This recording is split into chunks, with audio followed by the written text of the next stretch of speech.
Hello बच्चों, कैसे हैं आप सब। आई होप सभी अच्छा कर रहे हैं। चलिए आज का स्टार्ट कर लेते हैं सेशन। आज हम डायरी एंट्री की बात कर रहे हैं। तो डायरी एंट्री होता क्या है बच्चे।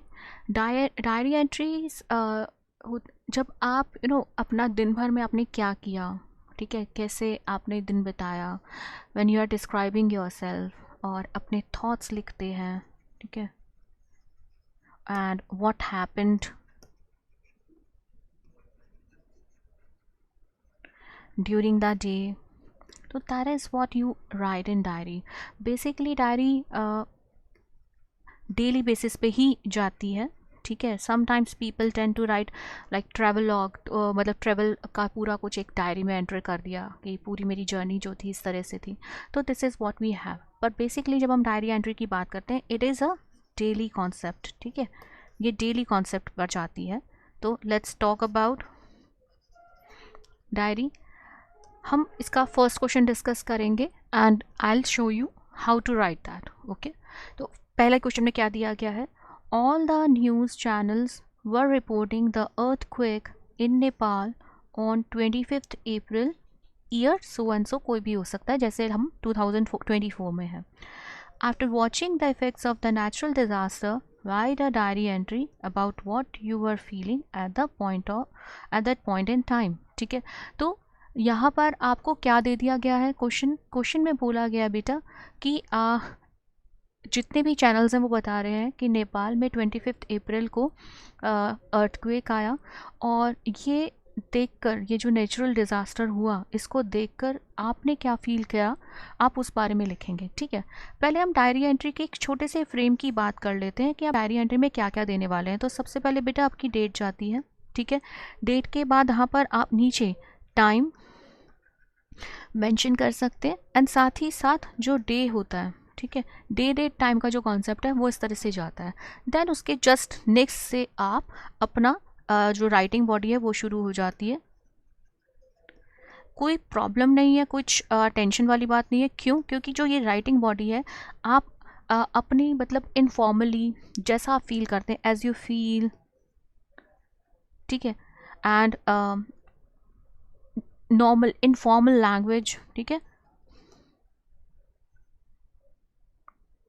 एंड अपने थॉट्स, जो भी कुछ आपने देखा, फील करा, व्यूज़, ठीक है, वो सारा कुछ आप रफली इसमें लिख सकते हैं, एनीथिंग दैट यू फील,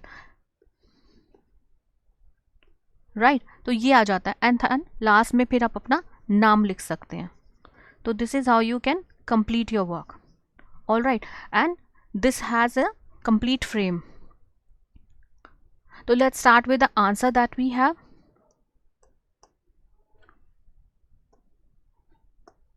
सो कैसे लिख लेंगे हम इस आंसर को, हम स्टार्ट करेंगे क्योंकि हमें 25 अप्रैल दिया था, एंड ईयर जैसा भी आप लेना चाहें हम उस तरह से ईयर और डेट ले लेंगे, राइट। तो this is how we have.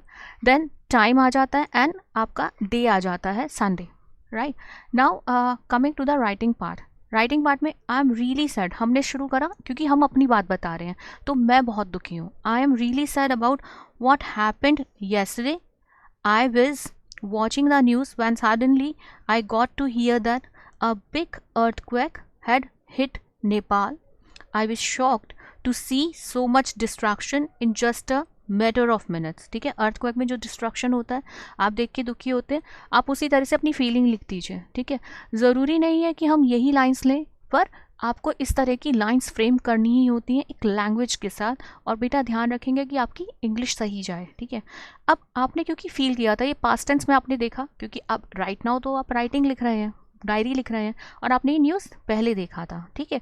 तो आप क्या लिख सकते हैं, I was genuinely scared by what happened and hoped there would be fewer casualties, कि आप उम्मीद करते हैं कि ज़्यादा किसी का नुकसान ना हुआ हो, ठीक। फिर was praying for my friend in Nepal would be okay. I tried calling, but I could not get through. I'm very worried. I have sent a message hoping he'll call back. Rahul. तो this is how we can write down कि diary से आपने इस तरह से सारी बात कह दी जैसे आपने अपने दोस्त से सारी बातें बताई हो और आपने अपने दिल की रख दी हो, ठीक है। This is how we can write down every bit, ठीक है। और यहाँ आप इनफॉर्मली बात करते हैं, आपको कोई जैसे आप एप्लीकेशन लेटर वाला लैंग्वेज है वो नहीं आएगा, जस्ट आपने पूरा दिन बिताया और ये लैंग्वेज में लिख दिया। यहाँ पर AM में टाइम मेंशन है 10 AM, but it is not necessary. Generally हम डायरी रात में भी लिख लेते हैं, तो आप वो टाइम अपने अकॉर्डिंग चेंज कर सकते हैं AM या PM। राइट बेटा, I hope this answer was helpful. Let's move to the next question.